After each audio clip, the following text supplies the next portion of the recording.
Bueno, primero, muchas gracias a todos por estar aquí escuchando y a los organizadores. Bueno, a mí me veis por segunda vez. Vengo ahora a sumergirnos un poquito más en las intervenciones sobre restauración. La mayoría de las que vais a ver son en el mismo proyecto que comentamos antes y bueno, vamos a ir un poco desgranando así el tema, ¿no? El objeto de estudio, ya hemos estado hablando toda esta tarde de ello también. Son estos revestimientos que antes, bueno, evitaba llamarles solo esgrafiados porque vamos a ver después que hay un montón de tipologías en Galicia que se dan también por necesidades o por circunstancias más bien contextuales, ¿no? Esta, este fragmento de un libro de Tomás Vega Pato, por ejemplo, pues desde hace un montón de años ya estaban recogidos algunos de sus, o sea, algunas de las tipologías. Podéis saber aquí que, bueno, se casan con todo tipo de ideología y hay tanto, ¿cómo? Creencia, ideología. Claro, de creencia o de ideología, ¿no? Los más antiguos, por lo menos según los autores consultados, pues serían del siglo XVII. Y donde los más habituales que vemos pues son de finales del siglo XIX o siglo XX. Vamos a nombrar algunas, o sea, luego hay más tipologías, pero por ejemplo tendríamos los revestimientos continuos y después pintados, revestimiento continuo y después esgrafiado, por ejemplo el del medio que está imitando sillar, y discontinuo con cintado marcado o esgrafiado. Y bueno, veis aquí que más o menos lo que sí que tienen en común es marcar las arquitecturas del edificio, dejar los huecos de las ventanas resaltados.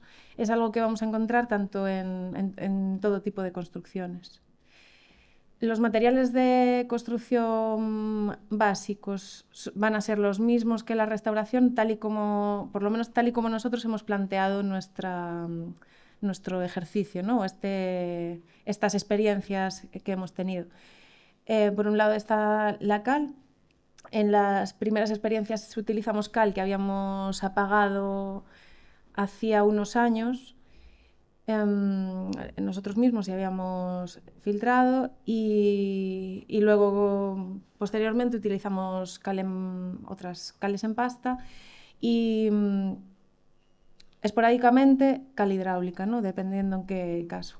Después pigmentos minerales, que en algunas ocasiones fueron pigmentos obtenidos del propio lugar donde estábamos trabajando.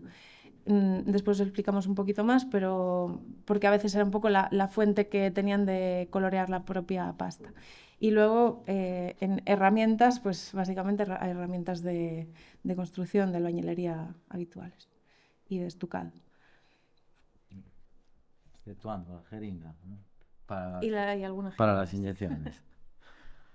Eh, hacemos una diferenciación de los tipos de inmuebles que los tienen. Pues, aparece la vivienda particular, que es la mayoría, en edificios religiosos, en algún edificio público, colegio, alguno.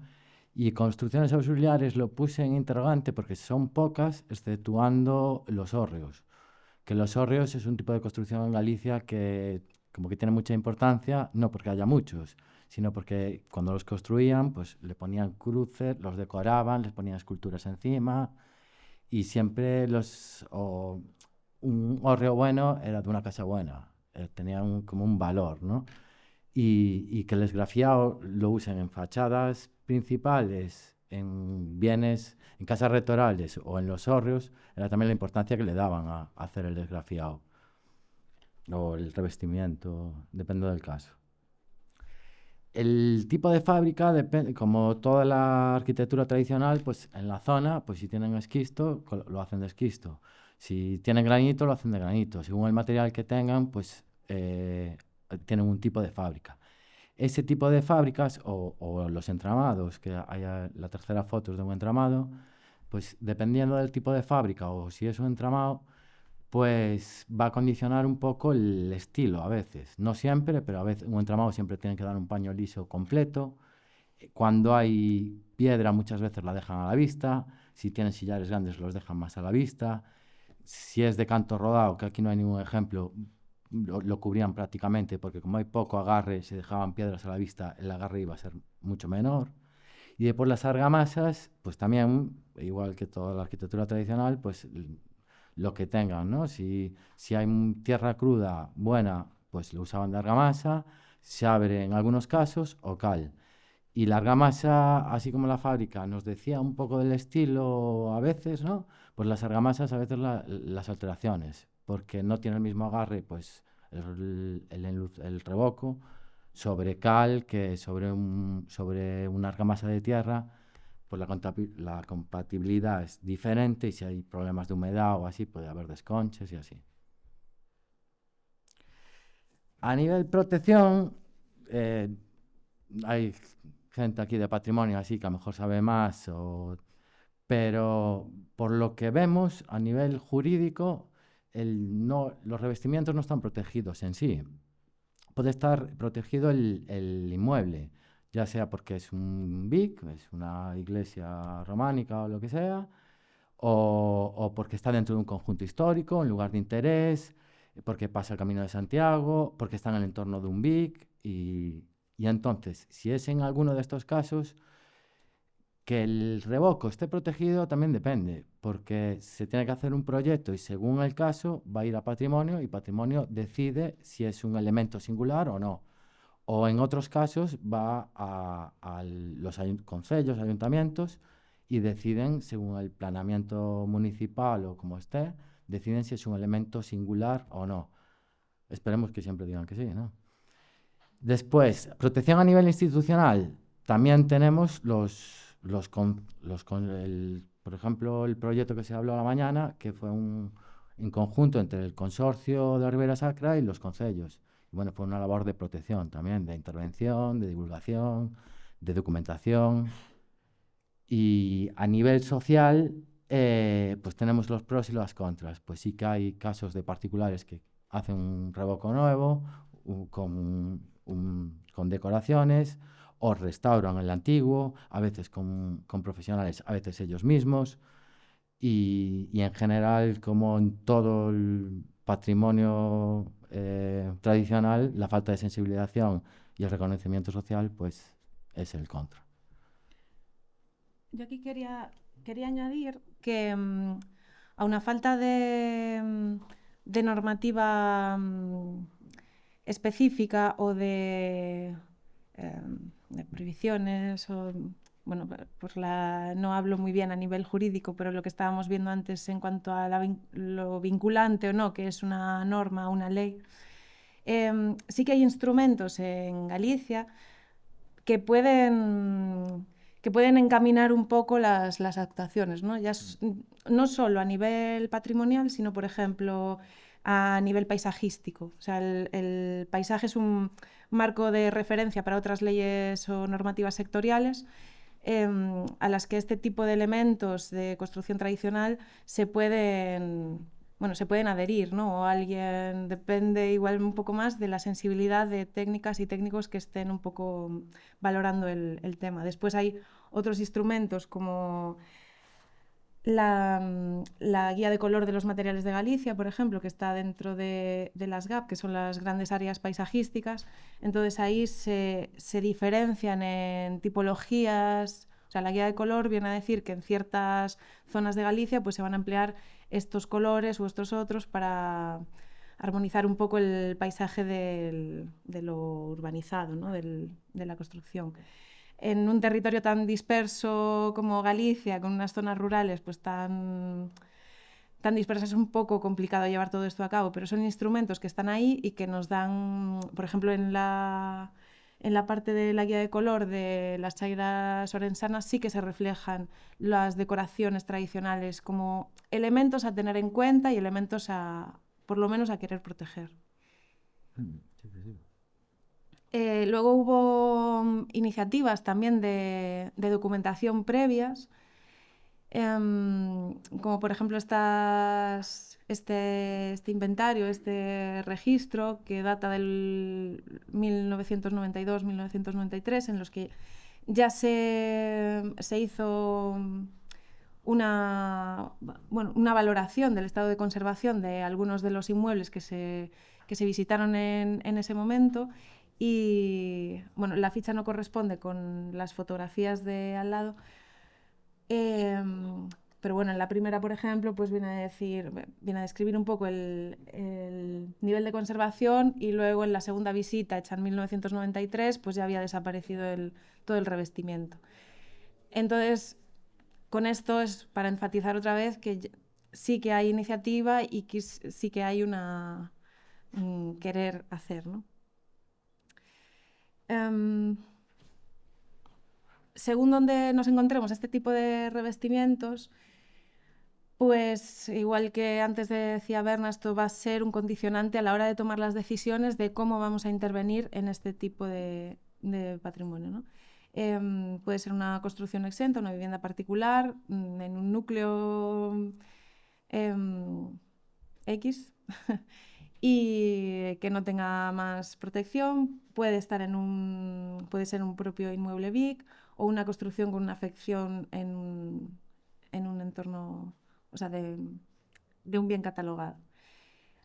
Normalmente nos vamos a encontrar este estado de conservación, esto es lo más normal, que son, bueno, pues ha sido unas decoraciones que hasta hace muy poco pues tampoco se han tenido muy en cuenta, ¿no? Y no se han despreciado, desprestigiado, pero bueno, estaban ahí como tanto patrimonio construido que, por otro lado, que también se está yendo, que se está perdiendo en el rural gallego, ¿no? Entonces, lo más habitual pues es encontrarnos muchísimos problemas de humedades y capilaridad, que muchas veces son debidos a pavimentos, a la hora de hacer la pavimentación de los núcleos rurales o así, pues no tener en cuenta a qué otras cosas están afectando, por ejemplo, la capilaridad del suelo. Otra es el abandono, que no está aquí, pero ya el propio abandono del entorno o de la construcción. Vamos a tener pérdidas de continuidad, disgregación superficial por erosión, elementos ajenos al muro. Luego veremos un caso así bastante doloroso. Mala convivencia con otros morteros, porque al final, bueno, pues se tiende a resolver ciertos problemas con cemento en ese caso, ¿no? Como arriba. Y bueno, pues contaminación y todo esto.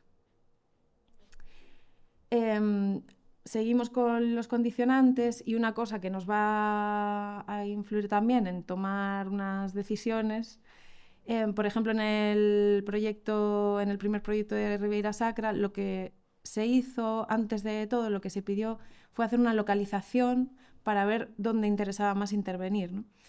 En esas localizaciones ya estábamos condicionados porque el consorcio de Ribeira Sacra en ese momento tenía 21 ayuntamientos, o sea, era un consorcio de 21 concellos. Entonces, los criterios que superaban un poco la parte técnica eran que había que hacer 2 intervenciones en concellos de la provincia de Lugo y 2 en la provincia de Ourense, que es donde se asientan los concellos de Ribeira Sacra. A nivel político, que estuviera un poco repartido, porque no podrían ser 4 concellos del PP, por ejemplo, o 4... O sea, esto parece tonterías, pero al final te va condicionando que tú tengas que tomar unas decisiones u otras. Que fueran pues de X tamaño y que además, o sea, bueno, de X superficie.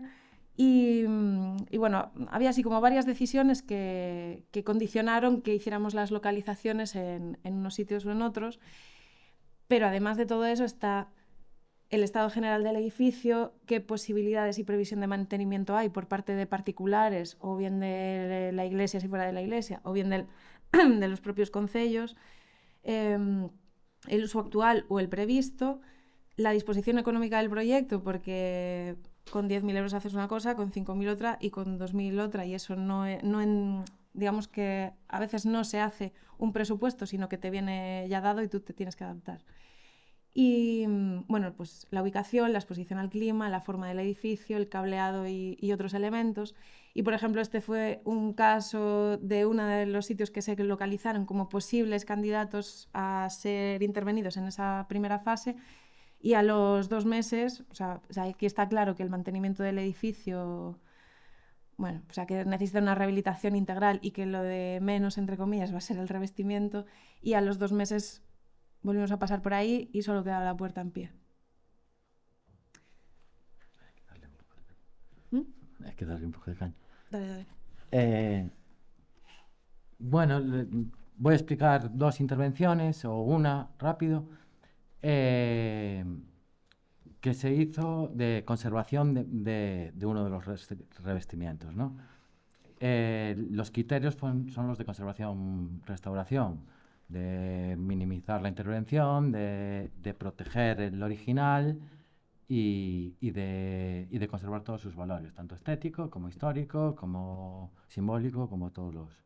Entonces, para eso hicimos unas fichas de diagnosis, de documentación, por una parte, donde decíamos dónde estaba el bien, qué medidas, qué tipo de soporte, qué tipo de argamasas, las pinturas y tal. Y la diagnosis era a partir de las formas de alteración, conocíamos los agentes o deducíamos los agentes y los procesos de alteración. A partir de esas formas de alteración que veíamos, como disgregación, lavado, depósitos de polvo, morteros de cemento, malas intervenciones y tal, pues sacábamos unas intervenciones que hacer. Esto está dentro de un proyecto conjunto y en cada uno de los revestimientos que actuábamos, pues hacíamos la ficha de diagnosis y documentación. Este es el caso de un ¿cómo se llama? De un bien patrimonial, de una Sí, iglesia, la iglesia de Rozavales. Sí, en la sacristía, ¿no? De la iglesia de Rozavales.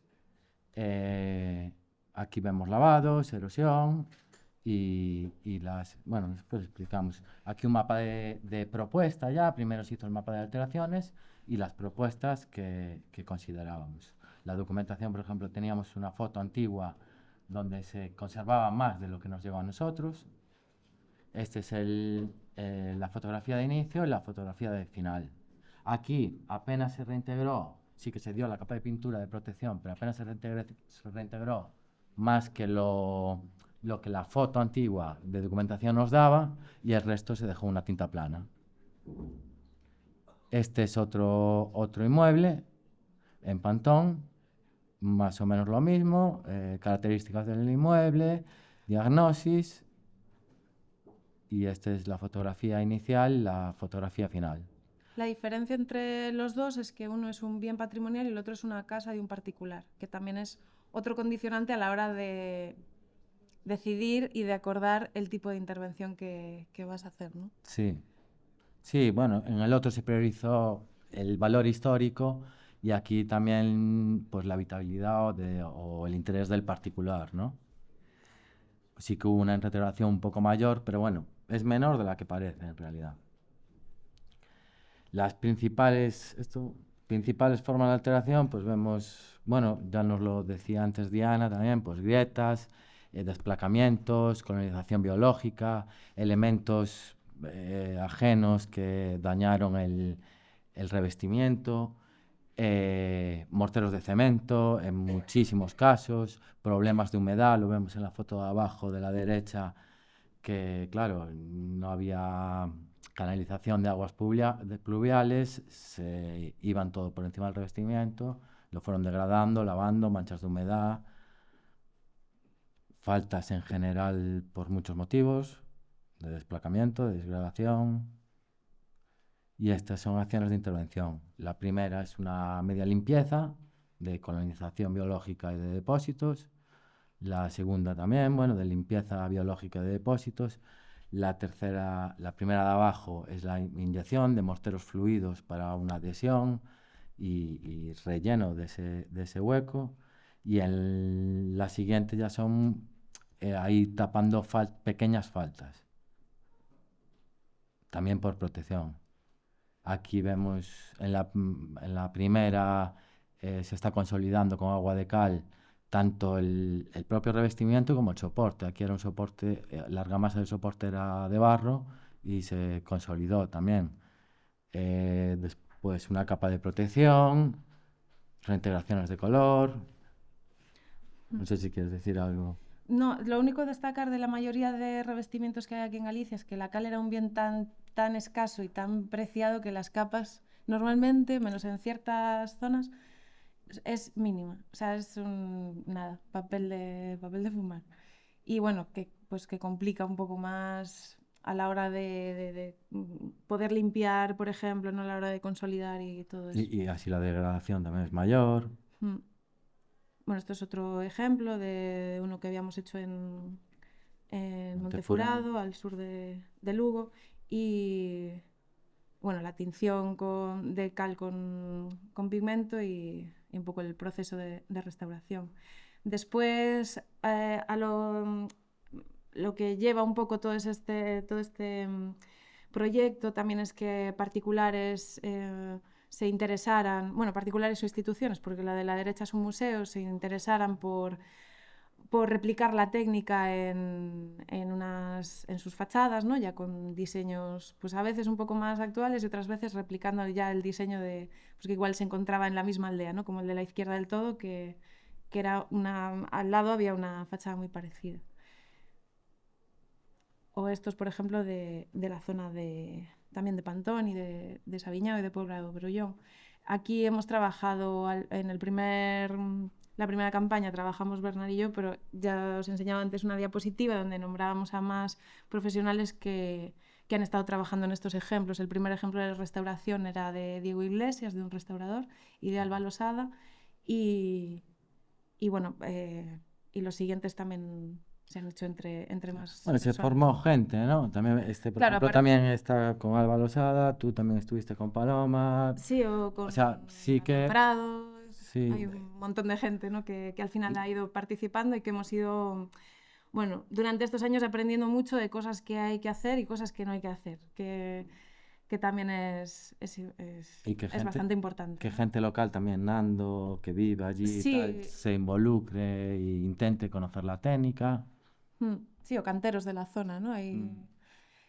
Y bueno, a nivel los objetivos de conservación, más allá de la propia conservación del bien material, pues estarían esa recuperación de técnicas tradicionales, la documentación y registro y actualizarla, la transmisión de este legado inmaterial del conocimiento del oficio, que ahora mismo yo no llegué a conocer a nadie, por lo menos sí estuvimos buscando, que se hubiera dedicado a esto antes, ¿no? Solo un hombre de casi 90 años que de hecho le tenía muchísima manía a este tipo de revestimientos porque le hicieron trabajar de pequeño en ello y apagando cal, entonces era algo pues que te marca para mal, ¿no?